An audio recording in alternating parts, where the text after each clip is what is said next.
Buenas tardes, bienvenidos a esta sesión. Mi nombre es Ana Laura Elizondo y en nombre de Fundación FEMSA y los organizadores del evento, es un placer darles la bienvenida a esta sesión enfocada en las Américas, parte de la Semana Mundial del Agua 2024. Repito, mi nombre es Ana Laura Elizondo y estaré moderando esta sesión.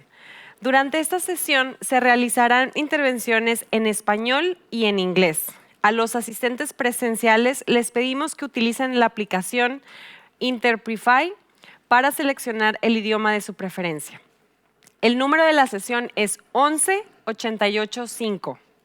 Para nuestros participantes virtuales, pueden elegir el idioma deseado haciendo clic en el botón correspondiente en la plataforma.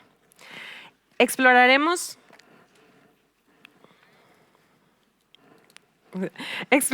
la importancia de la innovación en la resiliencia climática y su impacto en la gestión de aguas transfronterizas. Iniciaremos con unas palabras de Sergio Campos, jefe de la División de Agua y Saneamiento del Banco Interamericano de Desarrollo, quien nos brindará una perspectiva general de los desafíos y oportunidades en la región.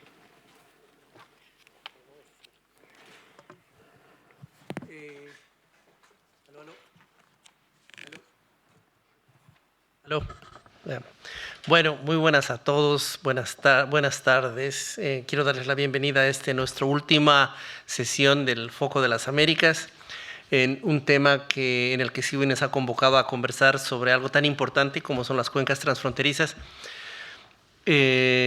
Como lo recordaba Tomás en la apertura, para Latinoamérica no podemos hablar de seguridad hídrica sin hablar de cuencas transfronterizas.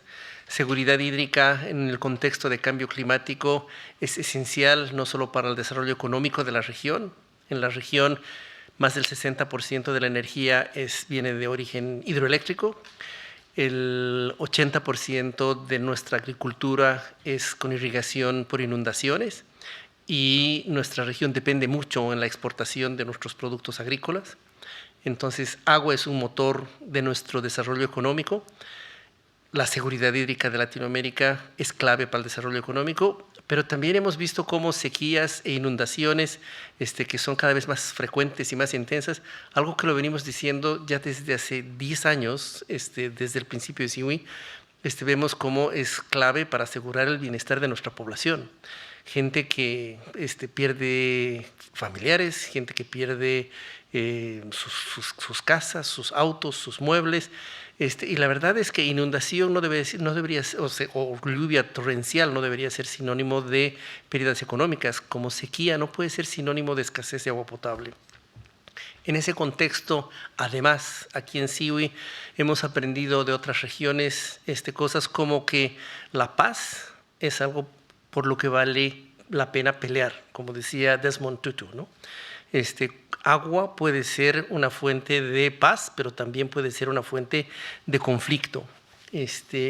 También algunas de las otras cosas que hemos visto en los otros seminarios es que el agua puede ser un medio o un mecanismo para mejorar las relaciones, pero también tenemos que desempacar bien lo que es la cooperación para lograr esa paz, ¿no? Porque cuando no está bien manejada puede llegar a un conflicto. En algunas otras regiones, antes de que se haga un proyecto de infraestructura, todos vivían bien. Cuando se hizo el proyecto de infraestructura, los que vivían en la parte de abajo del río dejaron de recibir agua, no podían cultivar, no podían criar sus ganados, perdían parte del medio a través del cual ellos subsistían, ¿no? Entonces tenemos que tener muy cuidado y en la planificación de las infraestructuras que hacemos tenemos que tener un enfoque mucho más global. También hemos visto cómo las organizaciones que se hacen cargo de las cuencas, muchas milenarias, como la del Rin, como la del Danubio, hoy en día nos dicen el trabajo no para y con cambio climático tenemos que mejorar el tipo de intervenciones que estamos teniendo. También vemos que todos esos tratados que se hacían antes, que antes eran principalmente para navegación o uso, hoy en día se están fortaleciendo y están demandando mayor medición mayor resolución de conflicto y mayor intercambio de datos, ¿no? Y que las soluciones que vienen de arriba abajo no son suficientes ni adecuadas para atender las necesidades de lo que está pasando, ¿no? Cuán importante es la participación de los involucrados, de los que están afectados en los acuerdos para que estos tengan mayor efectividad. Y la importancia también de poder comunicar, y de poder comunicar a través de historias y a través de videos y a través de fotos, para que esos grandes desastres que nosotros vemos por la inacción o por la no intervención no se puedan replicar en otros lugares, ¿no? Y bueno, es un poquito un resumen de las cosas que hemos venido aprendiendo, de las cosas que hemos visto, no solo de las sesiones que hemos tenido en el Foco de las Américas, sino también de las sesiones en las cuales hemos participado, viendo las realidades de otras regiones. Y para el banco, para nosotros, para la región, queda como lecciones la importancia de continuar trabajando en la generación de datos que sean confiables, que permitan una planificación, que permitan una alerta temprana, la importancia de fortalecer nuestras instituciones, nuestros marcos normativos, las instituciones que tenemos como el Trifiño, como la OTCA, como las instituciones del Titicaca, del Bermejo, y de tantas otras, ¿no? Tomás nos recordaba al inicio, solo en Centroamérica, en un espacio tan pequeño, hay 28 cuencas transfronterizas, en Sudamérica hay 38 cuencas transfronterizas.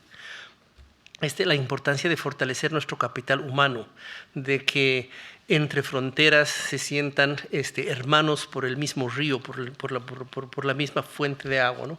Y la necesidad de fortalecer los proyectos y su financiamiento para la factibilidad, pero desde una perspectiva más global, más holística, más de nexo, pero fundamentalmente con la participación de los involucrados, de los afectados, ¿no?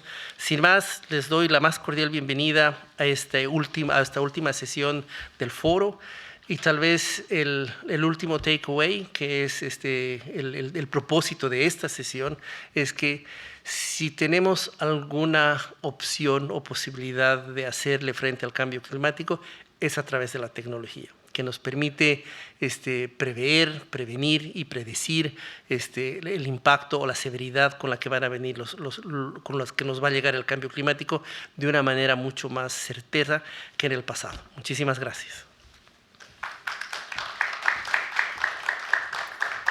Muchas gracias, Sergio, por esas palabras inspiradoras. Como bien señalaste, la colaboración es fundamental para gestionar eficazmente las cuencas transfronterizas y superar los desafíos compartidos en la región. Ahora es un honor presentar a Dr. Bapon Fakhrudin, quien nos hablará sobre la importancia de la innovación en la resiliencia climática y su rol crucial en la gestión y financiación de aguas transfronterizas. El Dr. Fakhrudin es un experto de resiliencia climática con más de 22 años de experiencia en reducción del riesgo de desastres y adaptación al cambio climático. Actualmente lidera el sector del agua con el Fondo Verde para el Clima, supervisando inversiones climáticas en países vulnerables. Ha trabajado en roles claves en la ONU y bancos multilaterales, promoviendo sistemas de alerta temprana y gestión al riesgo climático. Bienvenido.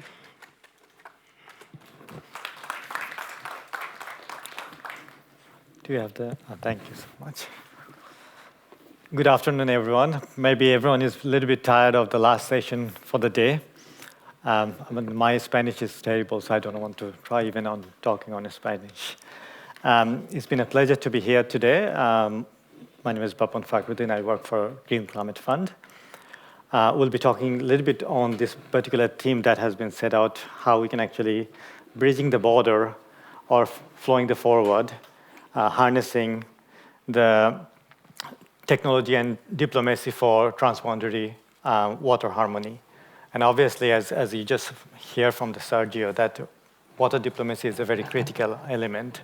And as we actually share all the water between the upstream versus downstream, a cooperation is quite mandatory. Cooperation is needed to support each other, saving our lives as well as livelihood. But in generally, when you try to look at the overall system, the attribute or interconnectedness and cascading risk that we are facing, it's very complex. So if you try to look at it in an overall dimension-wise, you can see here is actually we put together a 6 dimension. So that means when you're looking at climate change, you're looking at actually what is happening today, what is happening tomorrow, what is happening 6 months, year, maybe up to the century when none of us will be here. But at the same time, so you're looking at actually, because climate change is not you creating, it's actually happening throughout the globes. So someone is actually emission, other is actually affecting. So how we actually look at from the local versus global interaction. But then there is also interconnectedness. And as well as there are actually different system dynamics. So how actually our inter versus international actually things are actually interconnected, that is actually quite complex.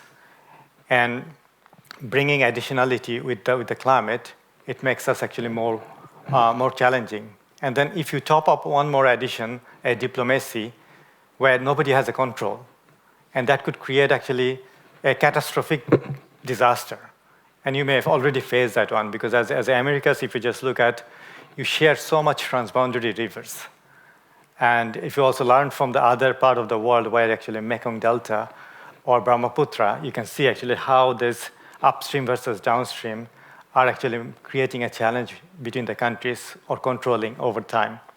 So it requires a sort of like a partnership. It requires some sort of collaboration, a human-centric work design between the countries when it comes to water, because we share common goods. We need to share common data. We need to taking care of each other. So a partnership is the key to looking at water management, or what we are talking about, integrated water management into the transboundary river perspectives. But then again, we are talking here about technology, innovation, but actually what does it mean to us? Because if you just look at about the innovation in terms of technology, it will not serve our purpose because we have fundamental challenges in a systemic way. So you need to be looking at innovation into the policy. You need to be looking at the innovation into your economics. You need to be looking at the innovation in your science, which we are quite heavily driven at this moment. But how actually you also bring innovation into our policy framework.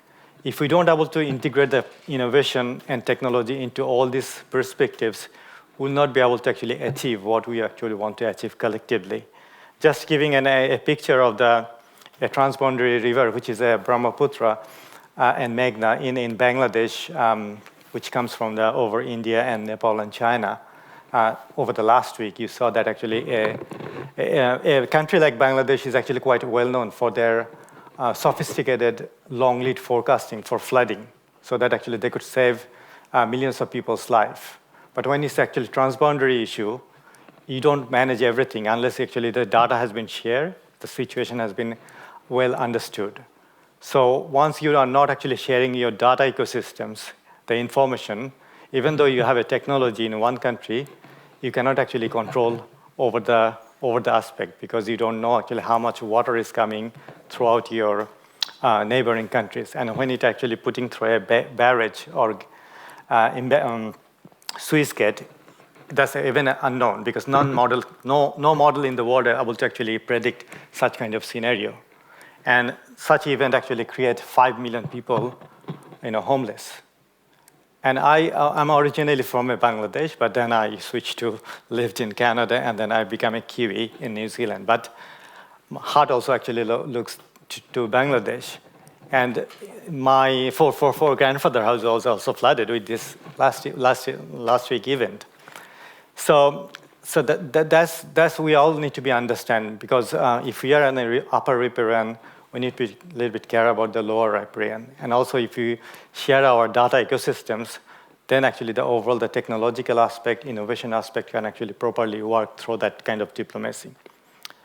But also actually when you have those data ecosystems or technology, how much of those kind of science and information is actually comes to the operational domain is quite important. And you will see actually many of the science and technological information or innovation actually doesn't translate what does it mean to us as a community, as an individual, or as a sector. So that is actually quite important to bridging those lines between the policy versus to the application at the ground level.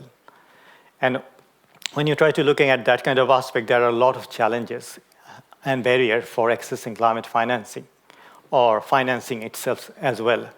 Because when you're talking about climate finance, water sector actually face quite enormous additional challenges. So we need to be look at on those aspects that how actually we understand how much climate is actually impacting our watershed.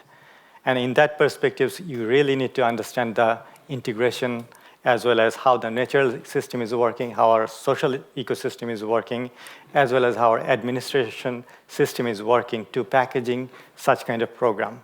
And often when we like to design a project for water within the transboundary river, we need to understand the overall water security aspect, because often actually we misunderstand what does it means to a water security. If I'm a water utility, that is my water security. If I'm actually on the forecasting side, we think about that's our water security aspect. So in GCF, we try to a little bit more focus on actually how we can create a more comprehensive system to generate a water security program through different innovation technology as well as innovative financing system. But overall, the things need to be looked at more on the risk angle, because unless you understand your risk based on the climate hazard or climate narratives, using your vulnerability and exposure, you'll not be able to reflect what kind of intervention or what kind of activity you need to be look at your transboundary level or at your country level or at your community level. But also we need to be understand actually how we create a water as an asset class, because we often actually doesn't value water, how much value actually it brings to us. So that is quite important actually to look at actually water, how we value water and how we actually use water as a technology as well as asset class to enhancing our water security perspectives.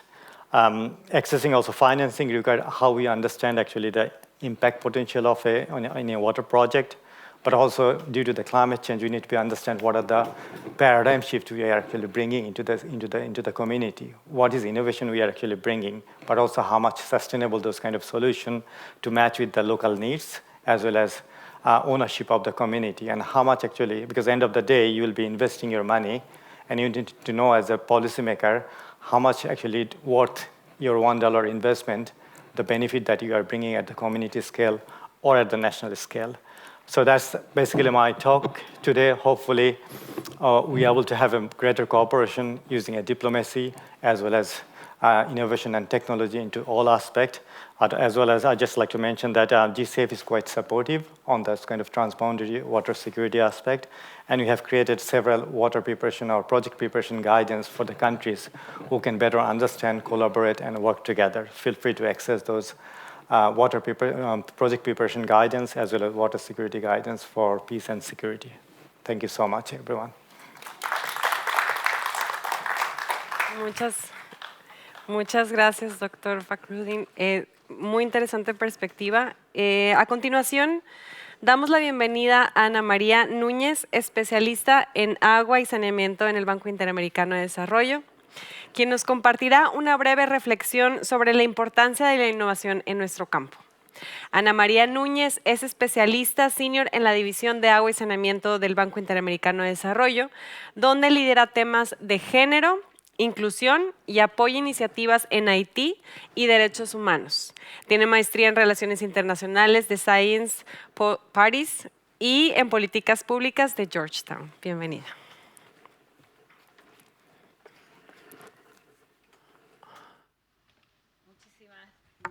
Muchísimas gracias, Anita. Yo voy a hablar brevemente sobre una iniciativa que justamente impulsamos con Fundación FEMSA y otros socios. Impulsamos con Fundación FEMSA y otros socios, que es Fuente de Innovación. Y a título de introducción, sin tratar de repetir lo que ya dijo nuestro keynote speaker, esta es una sesión que se trata sobre tecnología y ciencia en aguas transfronterizas. Entonces, vamos a hablar de un recurso obviamente que trasciende fronteras, trasciende naciones, y en este contexto la colaboración internacional se vuelve indispensable. Sabemos que el cambio climático, el crecimiento demográfico desordenado y la intensificación de las actividades humanas están ejerciendo una presión sin precedentes en nuestras cuencas.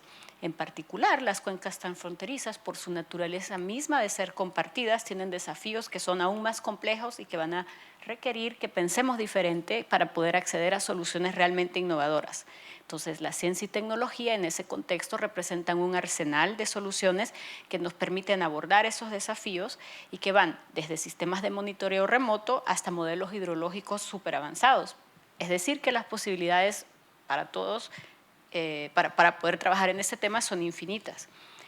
Desde el BID promovemos desde hace ya varios años el uso de herramientas poderosas como por ejemplo HidroBid, un sistema de simulación de cuencas que desarrollamos en casa en el 2014 para justamente garantizar que podemos abordar este tipo de desafíos.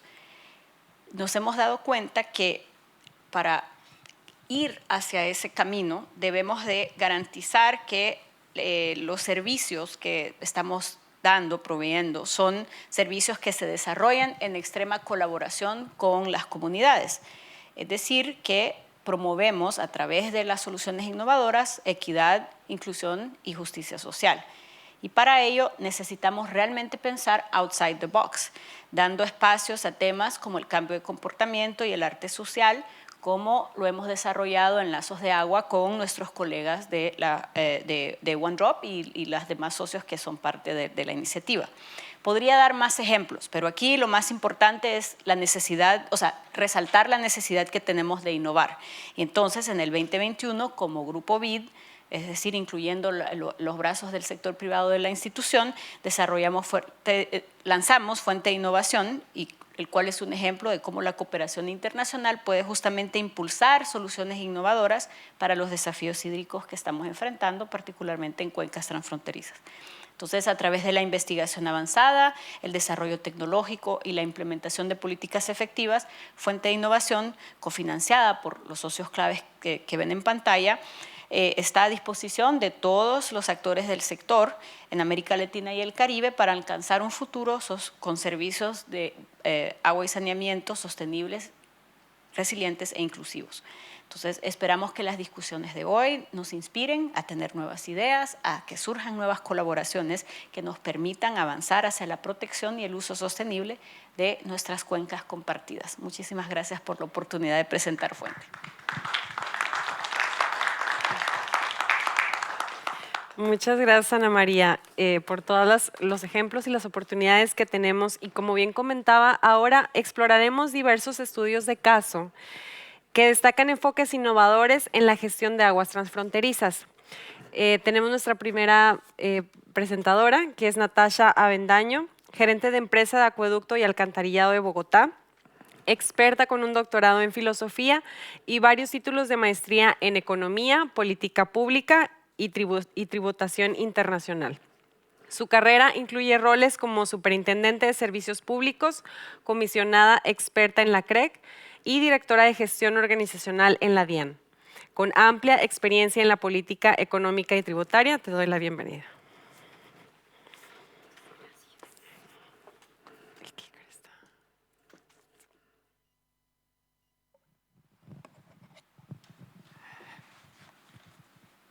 Buenas tardes a todos. Aquí rápidamente quiero compartir con ustedes. Yo iba a hablar en inglés, pero voy a hablar en español. La presentación está en inglés, entonces espero que no sea muy enredado todo. Pero rápidamente quiero compartir con ustedes un poco cómo es el sistema de abastecimiento de Bogotá y cómo efectivamente pensando y cuando estábamos preparando este panel, hablábamos no solamente de transfronterizo en el sentido de transfronterizo internacional, sino transfronterizo es intranacional para el caso particular de Bogotá. Ayer precisamente en la presentación de la tarde hablábamos de qué porcentaje de agua las principales ciudades del mundo hoy, en particular de Latinoamérica, creemos nosotros que importan de otras cuencas para poder abastecerse? Y la respuesta, si mal no recuerdo, era el 75%, y en el caso de Bogotá es un poquito más de eso, y es precisamente por la ubicación geográfica de la ciudad. Este es un mapa muy esquemático de nuestro sistema de abastecimiento, y si se dan cuenta, principalmente el 70% del agua en condiciones normales viene del sistema Chingaza, que es el que está en la parte de arriba de la pantalla y es el occidente el oriente, perdón, de la ciudad de Bogotá, y es de donde nos abastecemos cuando las condiciones normales se presentan, es decir, cuando tenemos el flujo de agua en el sistema Chingaza por las afluencias, y ahora vamos a entrar un poco más en detalle sobre eso, y tenemos la capacidad de abastecernos de allá, pero eso está por fuera de Bogotá, incluso hay un pedazo que está por fuera del departamento de Cundinamarca. Al norte, que tenemos el sistema que en condiciones normales es el 26-30%, también está por fuera de Bogotá, está dentro del departamento, pero no está en la ciudad. Y el único sistema que hace parte de Bogotá es el que nos da más o menos el 5%. Entonces, efectivamente, tenemos una importación de agua que nos hace tener que tener una relación, digamos, transfronteriza local con las otras comunidades. Y en ese sentido tenemos un montón de trabajo, no solamente de innovación para poder garantizar la medición adecuada de los caudales de las lluvias y del comportamiento de esas cuencas que trasvasamos hacia nuestra cuenca del sistema Chingaza, sino también para compensar de manera adecuada las actividades, no solamente desde el punto de vista ambiental, sino desde el punto de vista del trabajo con las comunidades que tienen sus actividades productivas en esas cuencas, tanto en la del río Bogotá como en la de Chingaza, y que nos permiten de alguna manera la protección de ese suelo. Esto es algo bastante esquemático de cómo funciona el agua y cómo funciona esa relación transfronteriza de fronteras internas. Y es en el piedemonte llanero, que es lo que está aquí a la izquierda o a la derecha más bien del mapa, es donde se genera mayor parte de precipitaciones que terminan por los flujos cayendo arriba en el páramo. Y esa es el agua que nosotros en Bogotá bebemos. Y es el agua que se genera la mayor parte del 50% entre la Amazonía y la Orinoquía, haciendo entonces que esto, además, entonces esta es como la segunda parte, trasciende las fronteras colombianas y se vuelve a la importancia del ecosistema de la Amazonía y de la Orinoquía. Y esa es la segunda parte en la que es muy importante en este ejercicio de innovación transfronteriza, es cómo lograr entender la dinámica de esas otras cuencas, incluso las que trascienden el área geográfica colombiana, en particular en la Amazonía, y cómo la conservación de esas fuentes le afectan de alguna manera a el sistema de abastecimiento de Bogotá. Entonces, para nosotros, en el sistema de abastecimiento de Bogotá es fundamental garantizar la existencia y la conservación, obviamente, de nuestra Amazonía y nuestra Orinoquía. No tengo aquí un mapa de Colombia, pero más o menos unas 2/3 partes de la diagonal de la región andina hacia abajo son selva o son llano, llanura, y ahí es lo que se llama precisamente todo lo que alimenta el piedemonte llanero para luego tener esas lluvias. Y por lo tanto, cuando empezamos a bajar más hacia Brasil, hacia Venezuela, donde está la selva amazónica, es donde empiezan a surgir esas inquietudes de que si esa pérdida que se está dando allá abajo termina obviamente de manera ecosistémica afectando la Amazonía colombiana y por lo tanto de una manera indirecta afectando el abastecimiento en la ciudad de Bogotá. Entonces quería como compartir con ustedes esto y ahí están un poco los porcentajes que les acabo de mencionar en materia de dónde viene el agua que consumimos en Bogotá y por qué es tan importante desde el punto de vista de innovación poder complementar nuestros análisis de medición en tierra con análisis satelitales, con información satelital para poder tener una visión mucho más completa de esas gráficas que teníamos del comportamiento de las lluvias, que han sido históricamente independientes de los fenómenos extremos climatológicos, pues cómo podemos anticiparnos. Los pronósticos nunca van a ser perfectos, pero cómo podemos anticiparnos en una condición de cambio climático como la que estamos viviendo, a poder estar preparados para saber si eventos como los que estamos viviendo en este momento de disminución de abastecimiento van a volver a suceder, que seguro sí, pero qué tan cerca van a volver a suceder y cuál va a ser su intensidad. Entonces ahí el uso de la tecnología es fundamental, de la innovación, de tener herramientas que nos permitan ser mucho más asertivos y poder tomar unas decisiones en el mediano y largo plazo que nos lleven a asegurar el abastecimiento para toda la ciudad. Muchísimas gracias.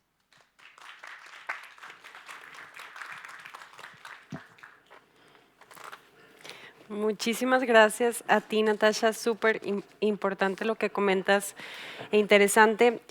Ahora vamos con otro caso. Juliana Corrales, ingeniera de recursos hídricos en RTI Internacional, con más de 12 años de experiencia en modelo hidrológico y gestión de recursos hídricos. Se especializa en la planificación y adaptación al cambio climático, liderando proyectos y talleres en América Latina para mejorar la seguridad hídrica. Ella nos estará acompañando en línea. Perfecto. ¿Me escuchan bien?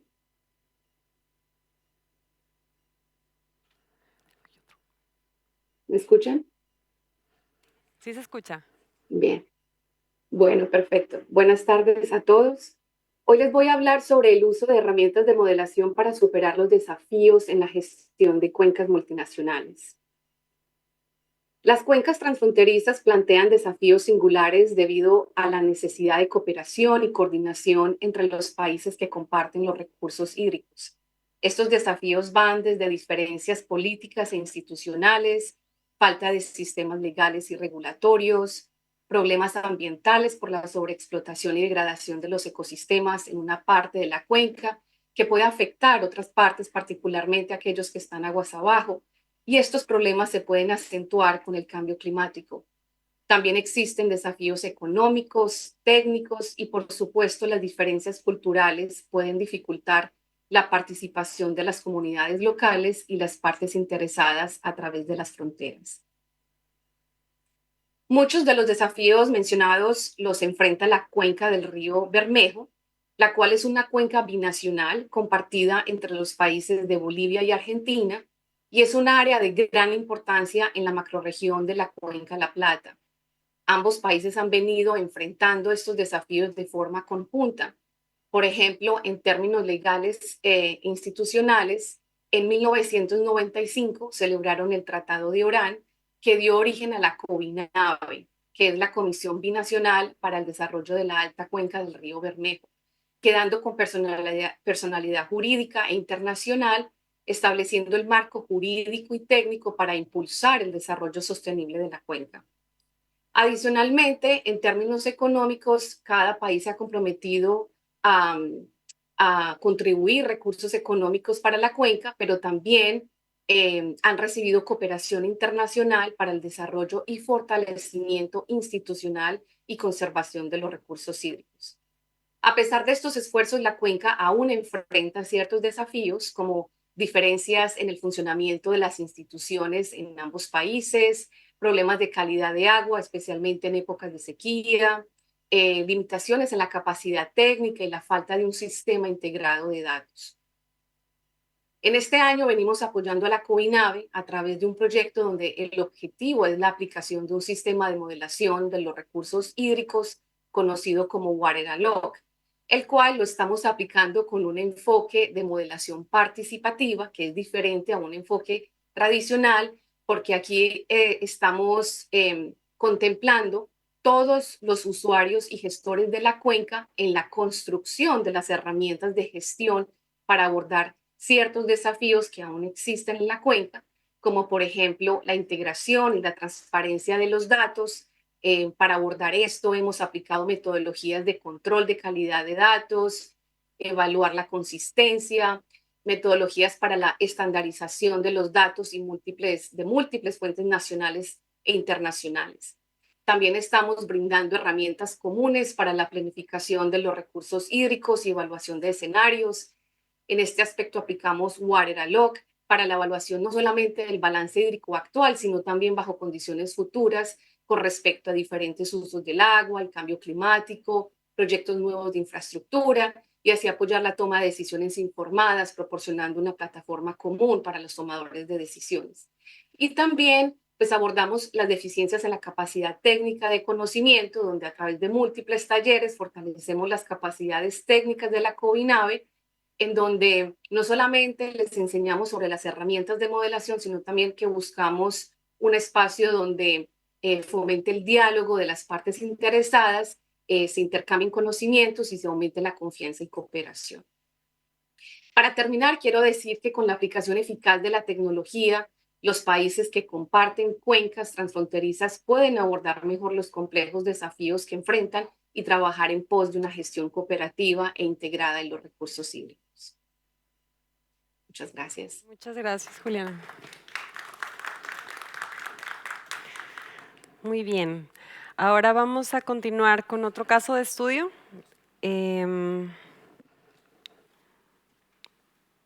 Y voy a presentar para ello a Alejandro Calvache, gerente de Cuencas Resilientes de TNC, economista de la Universidad Nacional de Colombia con una maestría en Geografía y Desarrollo Urbano de la Sorbona. Se especializa en herramientas financieras para la conservación de cuencas y bienvenido. Bueno, muchísimas gracias. Funciona, ¿verdad? Gracias. Última sesión. También seré breve como todos mis colegas. Yo quiero hablarles de un caso práctico en el cual viene trabajando TNC hace algún tiempo. The Nature Conservancy, como todos saben, tiene una prioridad en los temas de conservación, biodiversidad. Y en el marco de este panel era muy alineado con un trabajo que se viene haciendo en la cuenca del Amazonas.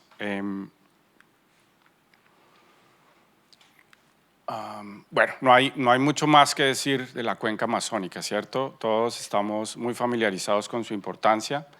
A menudo se llama el pulmón del mundo. Pocas veces se reconoce su valor hídrico y especialmente la relación del recurso hídrico con esa capacidad de almacenamiento de carbono. ¿Qué quiere decir esto? La cuenca amazónica, además de la importancia que ven aquí, 8 países, 45 millones de personas que están allí, la gran participación de grupos étnicos, el gran territorio que de hecho es liderado y protegido por comunidades indígenas. Es además una fuente de captura de carbono de entre 150 y 200 billones de toneladas. Y esto esencialmente se debe a la conectividad de los ríos que están en la cuenca y a cómo estos ríos, por su capacidad de arrastre de sedimentos y nutrientes, en realidad hacen que estos bosques sean saludables en las planicies inundables. Es un dato muy importante que no necesariamente refleja los procesos de deforestación, pero que sí refleja la importancia de la conectividad de los ríos y es ahí en donde estamos trabajando. El libre curso de los ríos y cómo estos se ven interrumpidos por actividades humanas generan un gran problema en no solo las comunidades de pez que están en la cuenca amazónica, especies de pez, sino también en el fin último de la cuenca, que es su capacidad de almacenamiento de carbono. Este es un trabajo que hemos hecho en alianza con 9 organizaciones. La idea aquí es entender un poco cómo están siendo afectadas las cuencas en el curso libre que tienen los ríos. ¿Cuál es el determinante principal de que los ríos hoy en día no fluyan, o algunos de ellos, en la forma en que deberían fluir? Y los resultados hacia el futuro pues nos dan en realidad una señal de alarma. ¿Cómo vamos a trabajar con las comunidades locales para mantener este flujo libre de ríos de manera que en realidad contribuyamos no solo al bien, digamos, importante de servicios ecosistémicos en la cuenca como captura de carbono, sino además de la dependencia de alimento de muchas comunidades que en especies de pez, pues en realidad tienen su riqueza y su dependencia.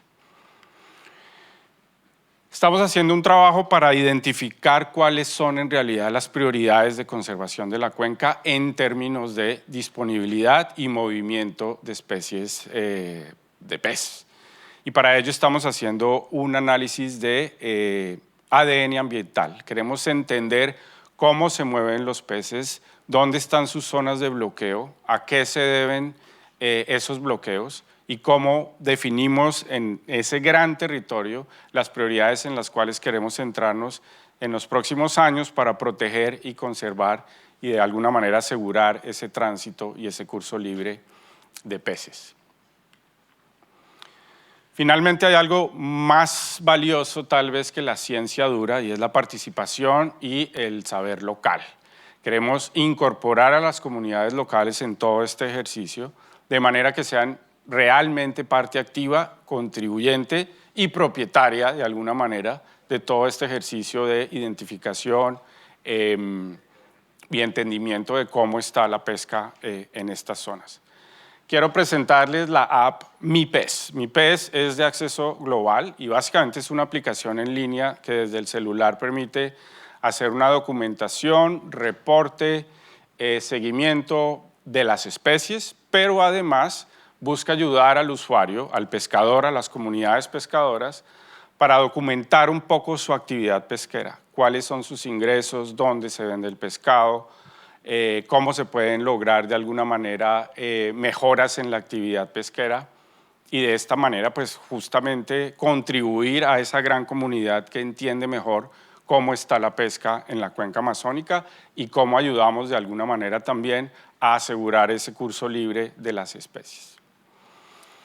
Obviamente esto no sucede de manera aislada, estamos trabajando en una alianza que se llama Amazon Waters, son 29 organizaciones que están trabajando en esta línea y básicamente el objetivo es garantizar la integridad en los ríos amazónicos. Hay 3 líneas estratégicas que buscan el trabajo en gobernanza, pero también la conservación y definición de prioridades y muy especialmente la planificación del territorio. Buena parte de estas alteraciones en los ríos suceden por procesos débiles en la planeación. Con esto termino y muchísimas gracias. Muchas gracias, Alejandro.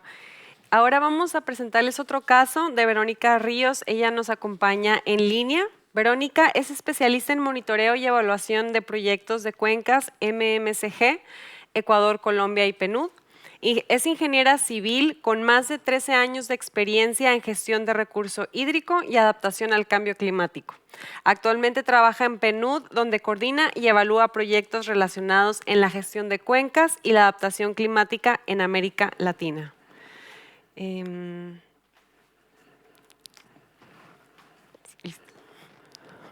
Hola, hola, ¿me escuchan? Sí. ¿Me escuchan? Bien, te escuchamos bien. Ok. Buenas tardes con todos y todas. En representación del proyecto Manejo Integrado de los Recursos Hídricos de las Cuencas Binacionales Miramataje, Carchi y Guaitara, que es un proyecto de los Ministerios de Ambiente de Ecuador y Colombia, implementado por el Programa de Naciones Unidas para el Desarrollo, PNUD, y financiado por el GEF, les voy a presentar un resumen del trabajo que venimos realizando respecto al fortalecimiento del monitoreo hidrometeorológico en las cuencas que comparten ambos países.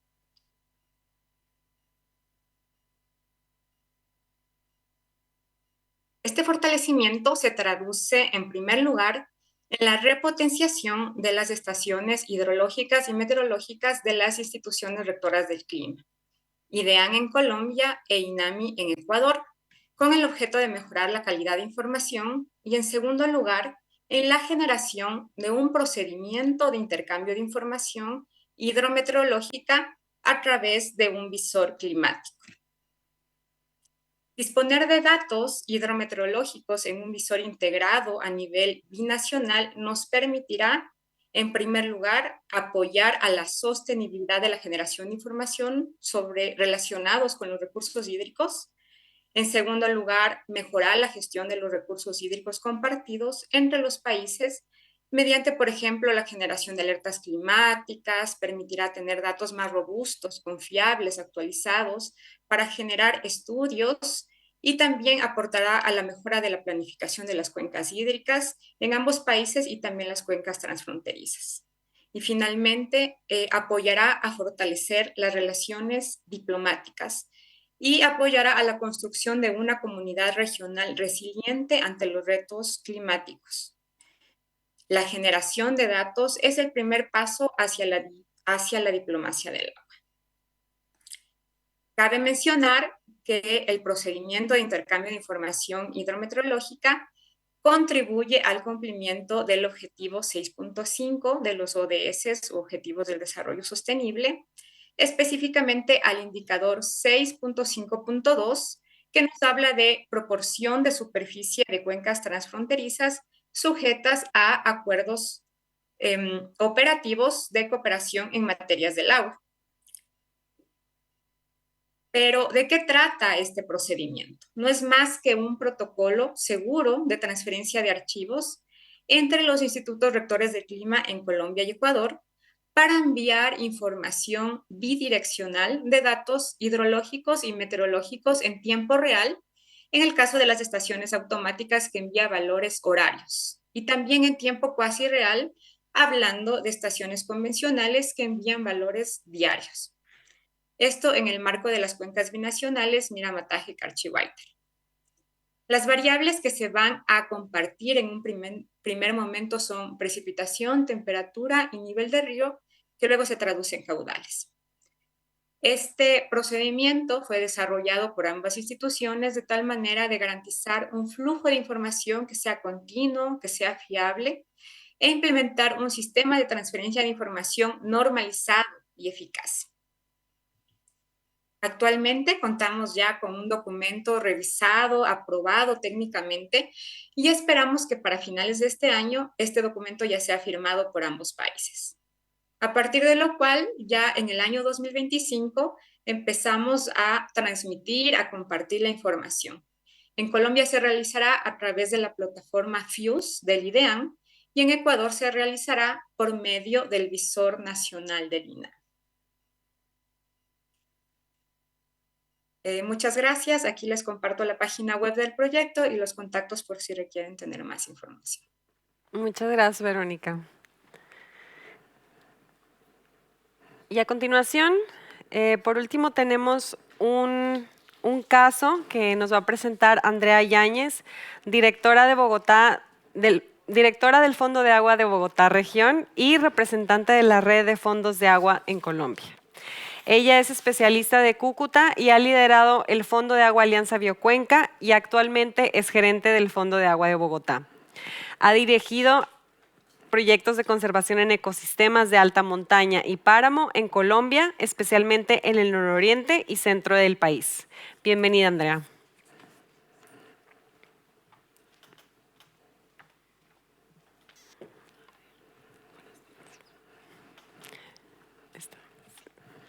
Bueno, buenas tardes para todos, mucho gusto.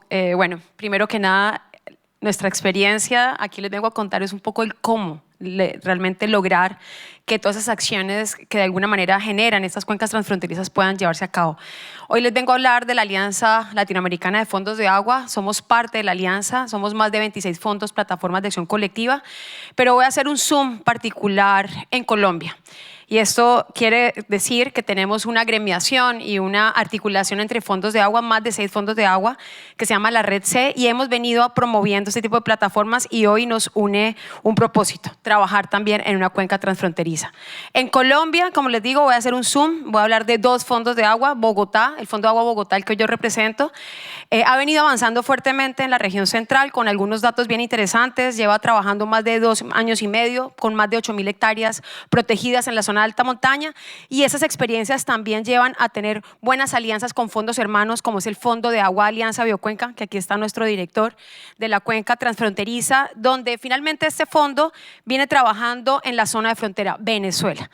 Venezuela, obviamente con todos los desafíos y retos que tienen, tenemos algunos propósitos que hemos venido trabajando fuertemente en 9.000 hectáreas, más de 8 años de trabajo y más de 3.000 familias beneficiadas. Hoy estos fondos de agua trabajan fuertemente en soluciones basadas en la naturaleza, en proyectos de biodiversidad, gobernanza y sobre todo en temas tan importantes como son comunitarios.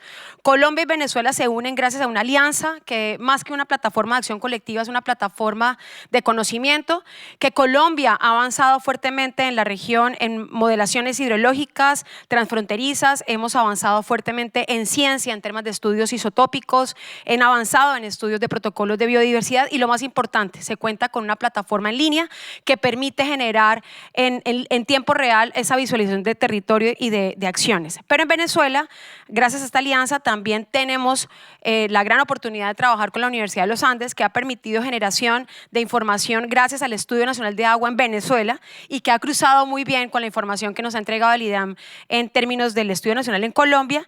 Y algo muy importante, que existen protocolos de monitoreo de impacto. Estas dos vertientes en términos de ciencia nos permite generar una alianza en común.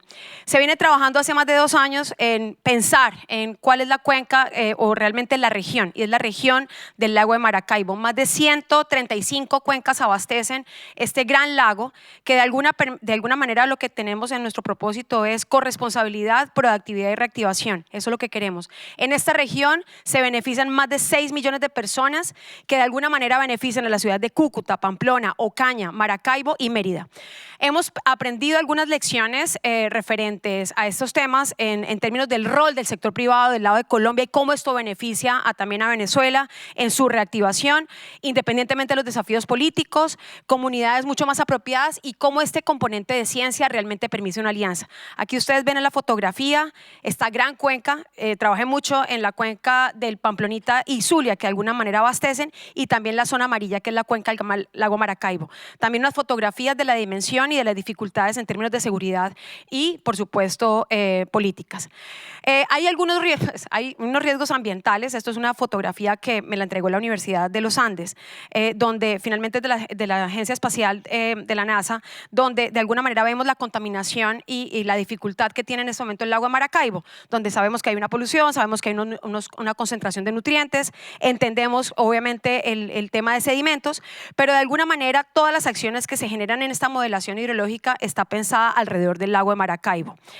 Algunos avances, y la buena noticia es que ALMA es esta alianza que se hace entre Colombia y Venezuela, Alianza por el lago de Maracaibo, además el nombre es bellísimo, y donde hemos tenido unos avances en cooperación técnica, hemos tenido unos avances en inversiones en Colombia, tenemos una plataforma de acción colectiva que se creó gracias a la universidad y por supuesto del lado colombiano, y un proyecto estructurado que está avanzando alrededor de unas 1000 hectáreas en conservación. Esta alianza se hace gracias a los fondos de agua, a la Universidad de Pamplona y por supuesto a la Universidad de los Andes en Colombia. Muchas gracias. Muchas gracias, Andrea. Muchas gracias, Andrea. Ahora pasaremos a una conversación moderada por Andrés Sánchez de la OEA, donde exploraremos en mayor profundidad los estudios de casos presentados, identificando temas comunes y lecciones aprendidas. De hecho, voy a llamar a todos aquí al escenario en lo que presento a Andrés, Natasha, Alejandro, Andrea, por favor. Nos comentan, Andrés, que Julián está teniendo unos problemas técnicos, pero bueno, aquí estarán presentes. Andrés es economista con énfasis en desarrollo sostenible y candidato a doctorado en Derecho. Especializado en marcos de financiación de ecosistemas regionales y cuencas compartidas, Andrés lidera proyectos de gestión de ecosistemas y aguas compartidas en América Latina y el Caribe. Aló. Voy a hablar acá. Vale, bueno, para mí es un honor y es un placer estar acá con ustedes, pero pues tengo una tarea muy difícil porque me dicen que en 2 minutos los tengo que convencer de por qué es importante la contribución de la ciencia y la tecnología en la diplomacia del agua. Entonces acá viendo, pues se me hace bastante difícil tratar de convencerlos, pero voy a hacer el mejor intento. Miren, lo primero que yo les puedo decir es este tipo de conversaciones no se tenían hace 10, hace 15, hace 20 años, ¿no? En los últimos 4 años, después de que pasó la pandemia, realmente el mundo nos llevó a que la ciencia y la tecnología tuvieran un rol mucho más relevante y mucho más potente dentro de la gestión de los recursos naturales compartidos, porque nosotros al final Hablamos de las Américas como un gran continente que está compuesto de una estructura ecológica principal, distintos ecosistemas, y hay juegos interconectados entre todos ellos, como lo decía Natasha, ¿no? La Amazonía no es solo el agua de distintas regiones en Sudamérica, sino también por ahí pudiera ser la cantidad de nutrientes que genera el sargazo, ¿no? Entonces, esas son cosas diplomáticas interesantes en las que los tomadores de decisiones tienen que estar listos para poder tomar o poder informarse bien y poder hacer negociaciones exitosas en torno a la financiación, como decía Vapón y como decía Sergio. Entonces, lamentablemente, yo creo que nadie y ningún tomador de decisión va a tener la capacidad de poder entender eso sin las mentes brillantes como ustedes, ¿no? Y que empecemos a hablar de este tipo de cosas con muchísima más soltura, siempre en un ámbito cooperativo, ¿no? Hablando de relaciones entre países y demás, y también aprovechar la puerta que nos abren instituciones como el BID, como el Fondo Verde para el Clima y como Fundación FEMSA, donde realmente están dispuestos a apostar por una tecnología que los lleve a ellos a entender de que el riesgo de invertir en cuencas transfronterizas ha disminuido, ¿no? Y la ciencia y la data debería disminuir el riesgo, porque en la medida en que uno entiende algo, disminuye el riesgo, ¿no? En la medida en que uno está enfermo y sabe que tiene, disminuye el riesgo de la misma enfermedad.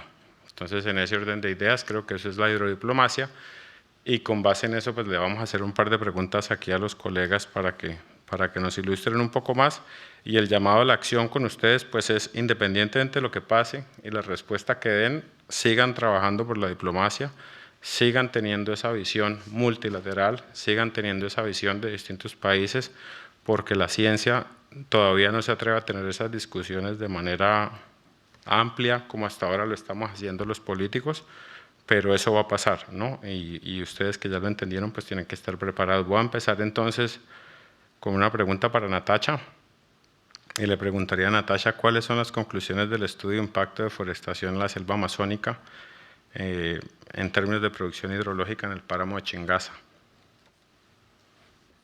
Esto sí está prendido. A ver, Andrés, pues precisamente en los ejercicios que estamos haciendo en la empresa, buscando cómo vamos a incrementar nuestra capacidad de abastecimiento, los estudios que hay hoy en día dicen que si todo sigue igual, y pongo igual porque ya vimos que no está igual que hace 60 años, la capacidad de abastecimiento de Bogotá va al 2033. Y eso es pasado mañana.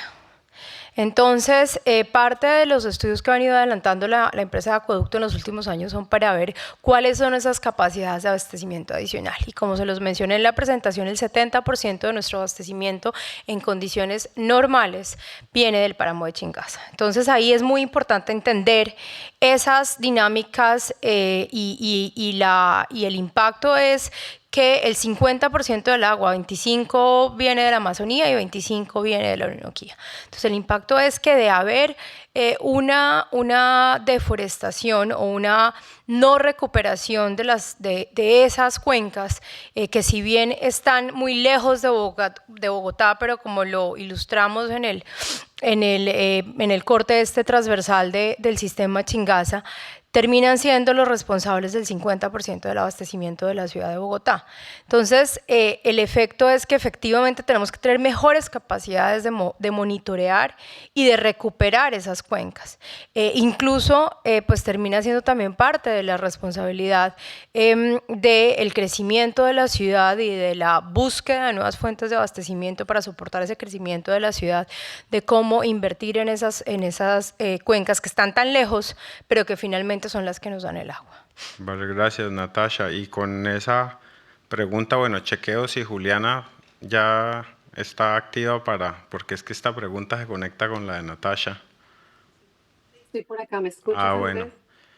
Juliana, entonces, con base en lo que cuenta Natasha y lo que hace RTI con Hidrovida y sus herramientas, ¿tú cómo crees que las herramientas de modelación ayudan a superar retos en cooperación y mejor entendimiento de los recursos hídricos a nivel multinacional?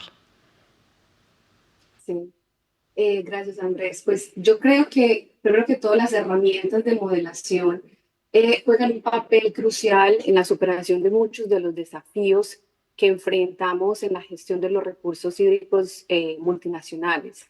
Primero que todo, pues las herramientas de modelación permiten un enfoque integral en donde todos los usos y los usuarios de agua de la cuenca pueden ser considerados, promoviendo una gestión más equilibrada y más equitativa. También los modelos ayudan a optimizar la distribución del agua, disminuyendo los conflictos que pueden existir y mejorando la eficiencia en la gestión de los recursos hídricos. También, pues, las herramientas se pueden integrar con sistemas de soporte de decisiones que combinan datos, los resultados de las simulaciones, las visualizaciones, que permiten evaluar el impacto de diferentes decisiones de gestión o diferentes políticas en diferentes sectores o en diferentes regiones de la cuenca, pudiendo identificar algunas soluciones que pueden ser más sostenibles y equitativas para todos los países que están involucrados.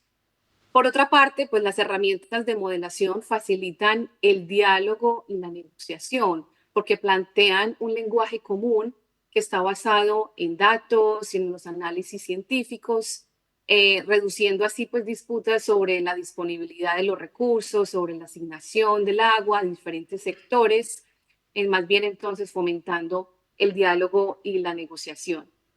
Y por último, cuando se aplican las herramientas de modelación, sobre todo en este enfoque de modelación participativa que hablaba en mi presentación, en donde los diferentes usuarios de la cuenca, los diferentes gestores de la cuenca hacen parte de la construcción de estas herramientas de modelación. Esto pues fomenta el intercambio no solamente de datos, la transferencia de conocimiento, de técnicas, sino también que incentiva pues la confianza, la comunicación, la cooperación entre las partes interesadas. Vale, gracias Juliana. Y pues digamos así diciéndolo suena bien bonito, ¿no? Pero entonces ahora paso a Andrea con quizás una pregunta más práctica y espinosa, porque es que la idea es tener este tipo de conversaciones, ¿no? O sea, que no solo se quede en la letra y en lo que decimos, sino que en cada cosa que uno diga sepa perfectamente qué hay detrás, ¿no? Cuántos acuerdos, cuántos fondos, qué tipo de personas, ¿no? Y eso lo da también la gestión en campo. Y pues yo creo que Andrea, con la experiencia transfronteriza entre Colombia y Venezuela, que es una situación bien interesante, no sé qué nos puedes contar sobre estrategias que se hayan implementado para consolidar el interés, recursos de actores públicos, privados, academia. Súper. Bueno, tú lo has dicho, ¿no? El papel aguanta todo y realmente venimos desde un proceso de los fondos de agua, desde ese call to action, que de alguna manera bajamos a terreno tomando decisiones, incluso cometiendo errores en las inversiones. Yo creo que parte de la estrategia, y que incluso me sorprende un poco con el tema de Venezuela, es que a pesar de la situación política, pues ha podido hacer obviamente procesos en terreno de caracterización biofísica, donde las universidades y la academia, de la mano del sector privado, y uno pensaría que el sector privado no está en Venezuela, y de alguna manera se pueden generar algunas acciones que permiten esa focalización en áreas y priorización.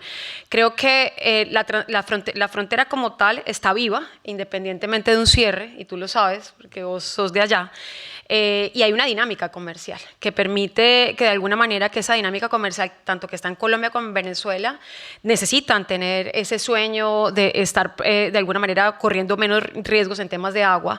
Y me sorprende un poco más cuando es la dificultad de intervenciones en terreno en Colombia y no en Venezuela.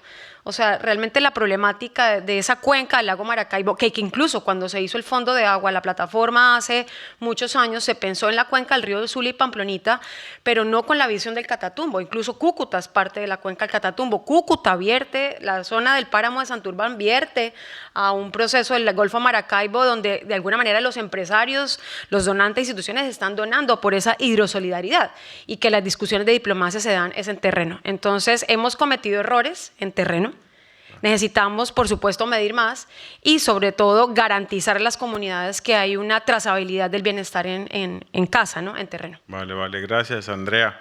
Y bueno, hice la pregunta porque precisamente ese es el hermanamiento que tiene que haber en el tipo de enfoques, ¿no? El sensoramiento remoto.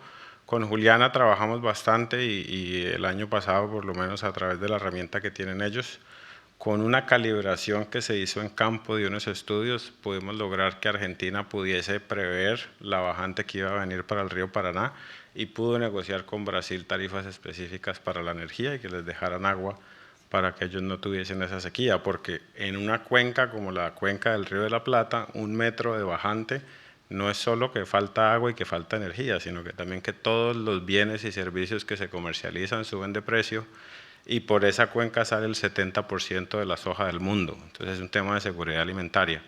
Entonces los incentivamos a que tengan ese tipo de pensamiento, ¿no? De juegos muy interconectados, ¿no? De cuencas que son sumamente relevantes y de esa necesidad de que trabajen en conjunto, porque al final nada de esto se puede hacer si todos trabajamos juntos. Yo creo que esa es una de las ventajas que ha tenido la crisis económica, ¿no? Que nos ponen a todos a trabajar juntos y ojalá nos podamos quedar así. Entonces, bueno, ahora paso también a un tema muy importante, ¿no? Para acá una pregunta para Alejandro, y es el tema de, bueno, ¿cómo funciona el tema de las especies y de los ADNs específicos que hay dentro de las cuencas y qué impactos pueden tener dentro de los países, ¿no? Entonces, mantener esta estabilidad de los ecosistemas. Gracias, Andrés. Este estudio en realidad de ADN ambiental lo que busca es, primero que todo, y lo sabemos aquí, hemos perdido muchas especies en la Amazonía. La degradación, el cambio de uso, las prácticas, digamos, la presión antropogénica ha hecho que evidentemente haya una bajada muy drástica en la cantidad de especies en la Amazonía.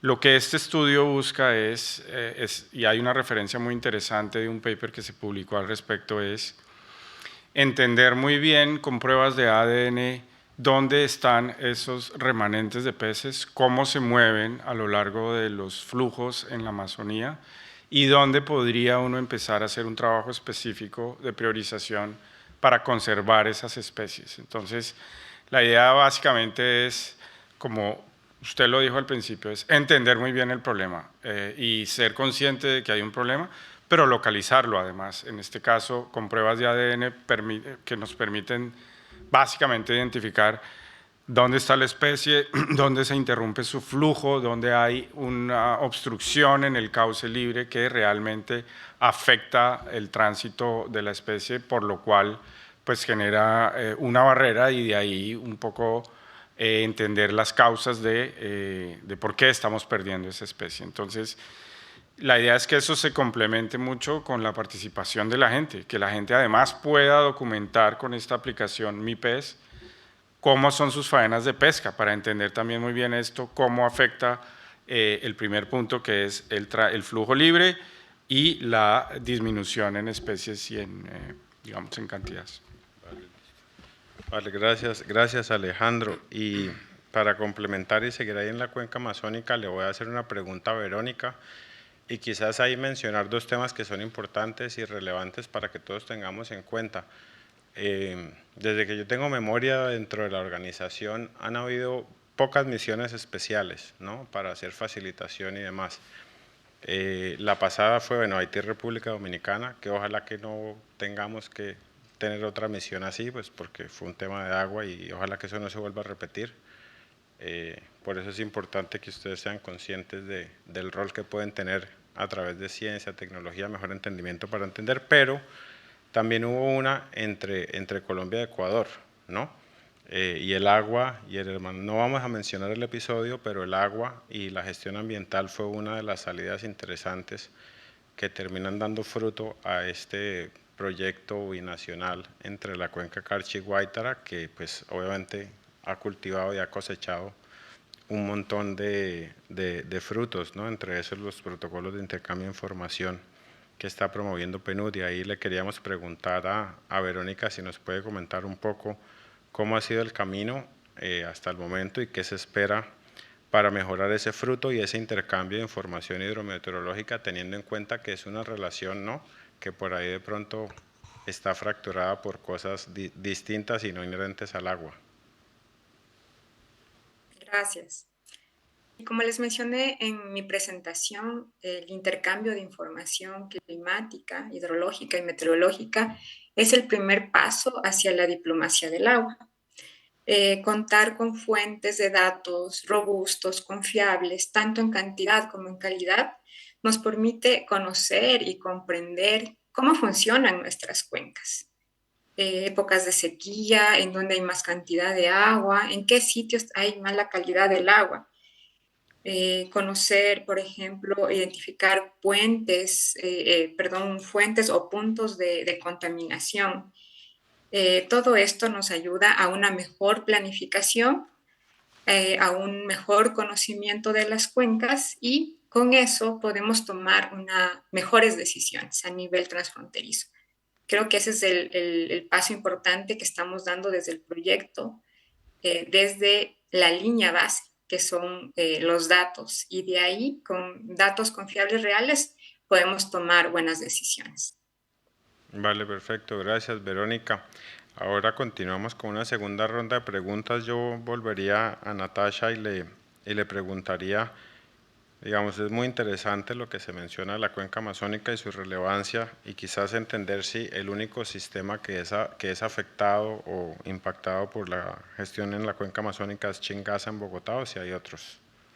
A ver, efectivamente lo que el estudio nos demostró, pues una de las conclusiones de ese estudio es que hay interconexión, así como hay interconexión con la parte lejos, llamémoslo así, de la Amazonía, o sea, con esa Amazonía que si bien está ecosistémicamente conectada con la Amazonía colombiana, también hay conexión con los otros sistemas de abastecimiento, y por eso era importante darles como la película de dónde es que sacamos el agua nosotros, y cómo esos balances hídricos de alguna manera se compensan. Y por el otro lado, si bien el estudio mencionaba que hay una reducción que puede haber una reducción de hasta el 40% en el mediano plazo de las lluvias en las cuencas que abastecen Chingaza, pues también hay un incremento de la lluviosidad en las cuencas o en la cuenca del río Bogotá.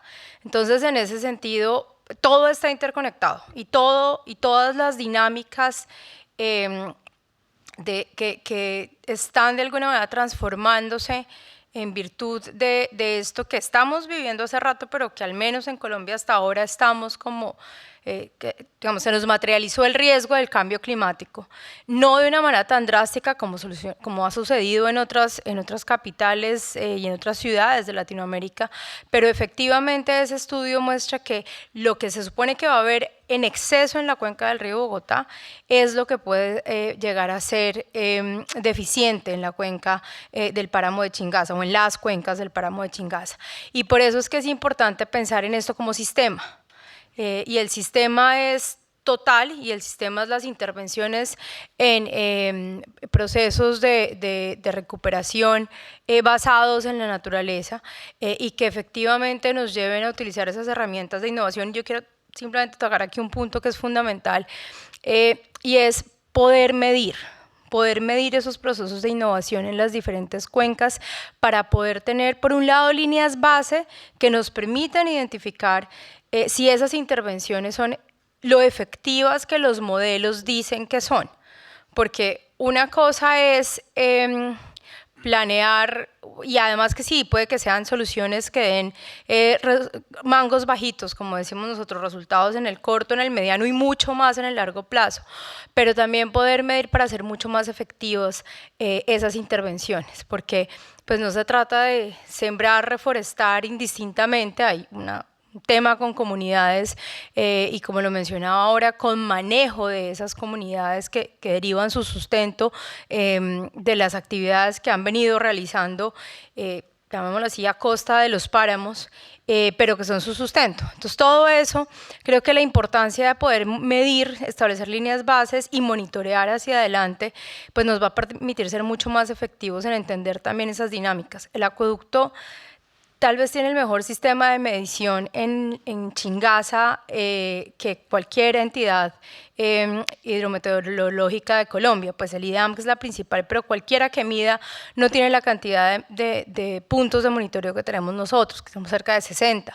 Y ahí es donde es importante utilizar esa información, complementarla con otra información que venga del mundo, para poder ser mucho más específicos y mucho más precisos en esto que ahora es una incertidumbre, y es qué va a pasar realmente con las condiciones climatológicas de toda la región. Vale, perfecto, gracias Natasha. Y mencionabas el tema de gobernanza y participación. Ahí yo le preguntaría a Alejandro, porque yo sé que él mencionaba que habían 28 organizaciones con las que trabajaban en el tema en la Amazonía. ¿Cómo hacen ustedes para trabajar en conjunto con ellos? Porque ahí también hay diplomacia, ¿no? Como lo venían mencionando. Absolutamente, es un esfuerzo importante.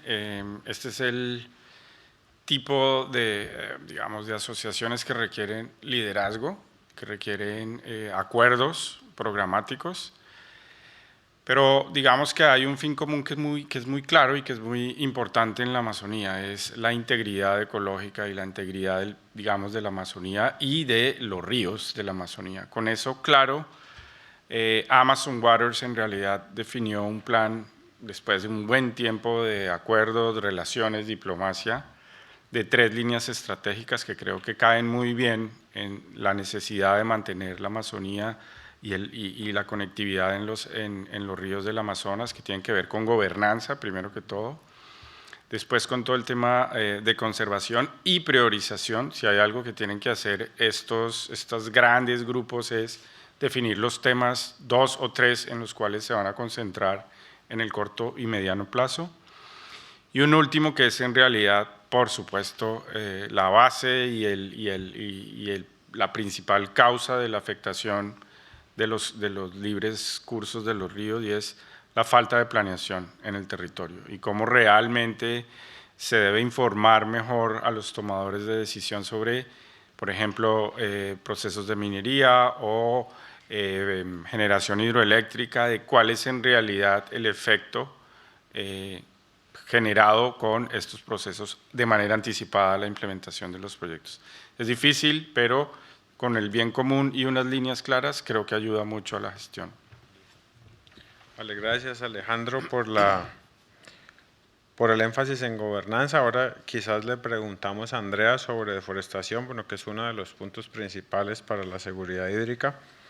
Y ahí, ¿cómo nos puedes explicar tú o qué tipo de contribución ha tenido el Fondo de Agua del Nororiente Colombiano en controlar o hacer acciones para la deforestación en Venezuela? Bueno, del lado de Venezuela, primero hablar un poco del lado de Colombia. La Alianza de Cuenca tiene aliados importantes que muchas veces son satanizados, como es en el caso de los palmeros, los bananeros, los agricultores que están, pues obviamente también haciendo aportes a la producción de la región en una zona en conflicto. Entonces, hay unos datos importantes que se han venido gestando a través de las autoridades ambientales y también en los acuerdos voluntarios propiamente que los proyectos están. De los 3.000 acuerdos, por decir algo, los 1.500 acuerdos voluntarios del lado colombiano en los estados de caracterización biofísica y socioeconómica, las personas de alguna manera en las entrevistas que tienen las comunidades también reportan algunas amenazas. Y eso tiene mucho que ver con la tenencia de la tierra. Yo creo que la informalidad en Colombia de alguna manera tampoco permite tener unas estadísticas tan reales como lo que dice el IGAC o lo que está diciendo. Una cosa son los datos del Catatumbo, que estamos hablando de 20.000 hectáreas de deforestación, y otra cosa es lo que reportan las comunidades. Entonces, ese cruce de información en terreno normalmente no cruza, y eso tiene mucho que ver pues por la información, Del lado de Venezuela, obviamente en el estado de Mérida, que es donde está prácticamente la estructuración del proyecto, la universidad ha hecho unos estudios bien interesantes en ese términos de poder identificar, pero creo que la dinámica de deforestación, lo que entiendo, es mucho más densa del lado colombiano. En este momento, en la cuenca de Chamá, que es la cuenca donde está el estado de Mérida, reportaban muy poco. Ahí hay tema y la dificultad es un poco de las actividades de producción sostenible y obviamente la contaminación por efectos de nutrientes. Entonces, sí se tiene una información de base, pero yo creo que el reto ahí es que la información normalmente no cruza con la información de terreno. Ok, vale, gracias Andrea por destacar esas dinámicas que también son relevantes y son contextos que, independientemente de que algunos casos de conflicto sean más visibles o de descoordinación entre países, es un contexto que se ve y se observa mucho en todas las fronteras. Nos quedamos sin tiempo, no voy a poder continuar con Verónica y con Juliana, pero yo sí les quiero agradecer mucho a ustedes por el esfuerzo. Esperamos que les haya gustado el panel. Fue un panel con mucho esfuerzo, con mucha preparación, ¿no? Donde cada pregunta y cada detalle fue pensado para poderles dar lo mejor el mejor espectro de la diplomacia del agua, la financiación y demás. Y un aplauso para nuestros panelistas. Y le devuelvo la palabra a Ana Laura. ¿Sí? Si tenemos preguntas en la audiencia. Ah, bueno. No sé si... ¿Alguien tiene una pregunta? No los veo. ¿Alguien tiene? Es que no se ve. No. ¿Quién es? No. Yo veo luces. No, muy bien. ¿Alguien tiene una pregunta? No se ven manos, no. Creo que todo estuvo muy claro. Sí, por favor. Ah, Muchas Marcelo. gracias. Sí, es que desde acá no se ve nada. Y a mí me cortaron. Sí, No, si no, yo le hago las... Gracias. Sí, no, una pregunta rápida. Yo sé que estamos cansados todos, así que... no, me gustaría conocer un poco más sobre las tecnologías emergentes que realmente están facilitando esta gestión en las cuencas transfronterizas, ¿no? Así que no sé quién quiere contestar. Economías emergentes. Tecnologías emergentes. Tecnologías, entendí. ¿Alguien? Quizás yo podría Tecnología. direccionarle esa pregunta a Juliana, que yo sé que ella la va a responder. Juliana. ¿Sí escuchó? ¿Escuchan? Sí. Bueno, escuché sobre la pregunta era sobre tecnologías emergentes, Sí. ¿verdad? Ujú. Bueno, pues en ese aspecto yo diría que ahora pues con todo lo de la inteligencia artificial, pues también la estamos viendo como la aplicación en muchas esferas de nuestra vida, pero también en la parte de la gestión de los recursos hídricos creo que va a empezar a jugar un papel muy importante. Por ejemplo, en las predicciones de las precipitaciones, de los eventos extremos como sequías, como inundaciones, estos modelos que son aprendizajes de, que involucran muchos datos en volumen, pues pueden ayudar a predecir, a hacer predicciones un poquito más precisas, en donde pueden ayudar pues a la prevención y a la respuesta un poco más inmediata, por lo que pueden evaluar grandes volúmenes de datos en tiempo real.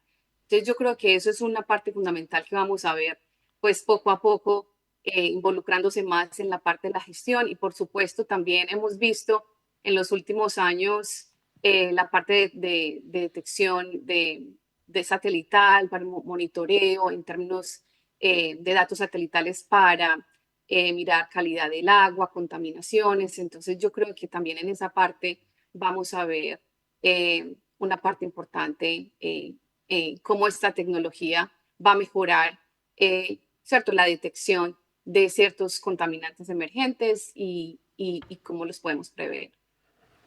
Gracias, Juliana. Yo ahí quizás agregaría, Marcelo, un par de temas. Bueno, con RTI y con el banco pues estamos trabajando siempre pues en mejorar y promover sistemas para la toma de decisiones a nivel multinacional. Yo creo que ahí el tema de herramientas emergentes tienen que ver mucho con poder entender la gobernanza de los países antes y hacerle ajustes a todos los protocolos de información específicos que se van a hacer, ¿no? Y siempre tener los acuerdos de que toda la información que se va a utilizar no va a ser en detrimento de la otra parte. Entonces eso requiere que tanto los sistemas como los códigos y demás, para contarles, no sé, o sea, el tema de la definición del servidor, ¿no? Si el servidor es Amazon Web Services o es Microsoft Azure, lleva una negociación de 5 o 6 meses con muchos abogados y demás, ¿no? Entonces un poco eso nosotros lo vemos como pues de alguna manera innovación en los protocolos para democratizar la información. Y también estamos trabajando nosotros, tenemos una alianza con el Departamento de Estado de los Estados Unidos, que es un grupo interagencial del gobierno de los Estados Unidos para dar soporte a cuencas transfronterizas. Trabajamos con la NASA, con la NOAA y con el Cuerpo de Ingenieros y estamos desarrollando y aplicando modelos como en una especie de suite para que cada país escoja qué información y qué modelos quiere tener para utilización en cuencas transfronterizas.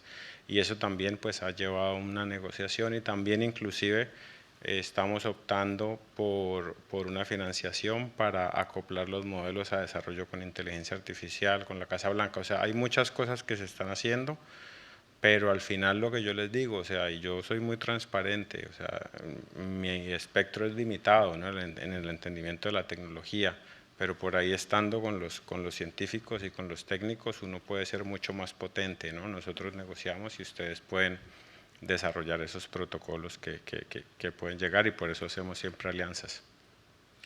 Excelente. Pues muchísimas ¿Llegamos? gracias, Andrés, por esta moderación. Excelente moderación, y muchas gracias a nuestros Ahora sí, un aplauso. presentadores. Ahora sí, un aplauso. Gracias, Natasha, Andrea, Alejandro, Juliana, Verónica. Cada caso y cada experiencia presentada aquí nos muestra un camino, pero también una interrogante o una encrucijada de la que podemos y debemos aprender, pero sobre todo debemos dar un paso atrás para salirnos de la caja y darnos la oportunidad de innovar. Voy a presentar ahora a Marcello Bassani, va a dar unas palabras. Él es especialista en agua y saneamiento del Banco Interamericano de Desarrollo y hará el cierre formal del foco en las Américas. Adelante, Marcello.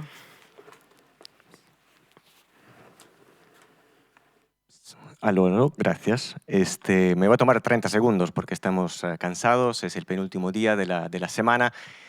Simplemente quisiera decir que tuve el placer, el privilegio de ser parte del comité que organizó, digamos, y coordinó el programa del Foco de las Américas. Quisiera tomarme un minuto para reconocerlos y agradecerlos. Están acá en sala, hicieron un trabajo realmente tremendo, así que gracias al equipo.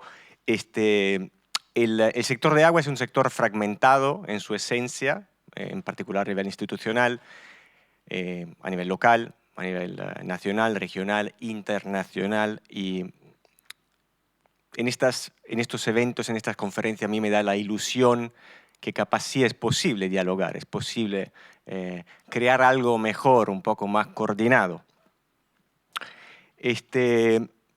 Quisiera solamente darle algunos numeritos, algunas estadísticas.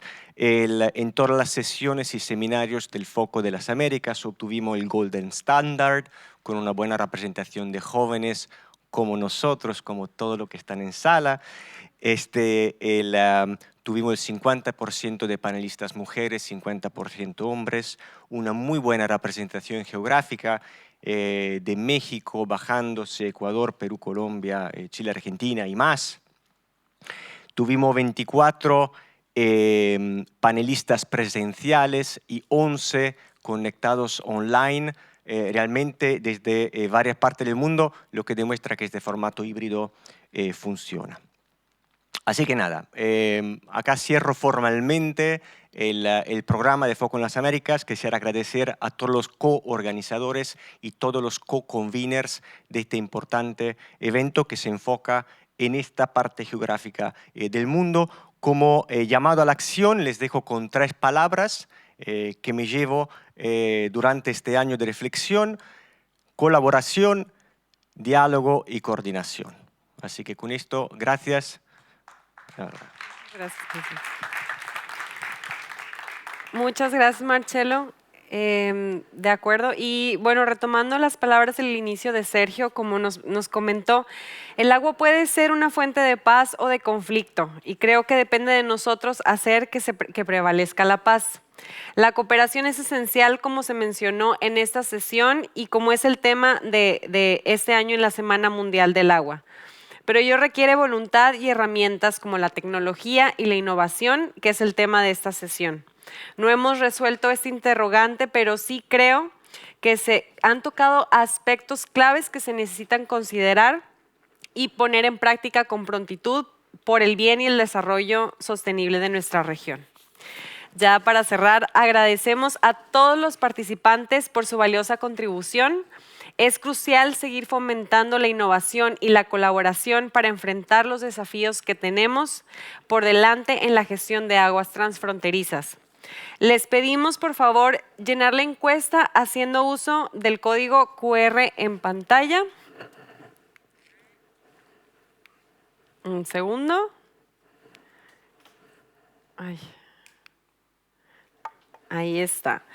Les agradeceríamos, por favor, llenar esa encuesta entrando al código QR que ahorita están viendo en pantalla. Por favor, no olviden seguir las sesiones restantes, bueno, las sesiones, toda la información y todo lo que vamos a estar publicando en redes sociales sobre las sesiones del Foco en las Américas. Y la información estará disponible en el chat y en las redes sociales del BID. Y bueno, fue un gusto estar aquí con ustedes. Muchas gracias por todo y hasta la próxima.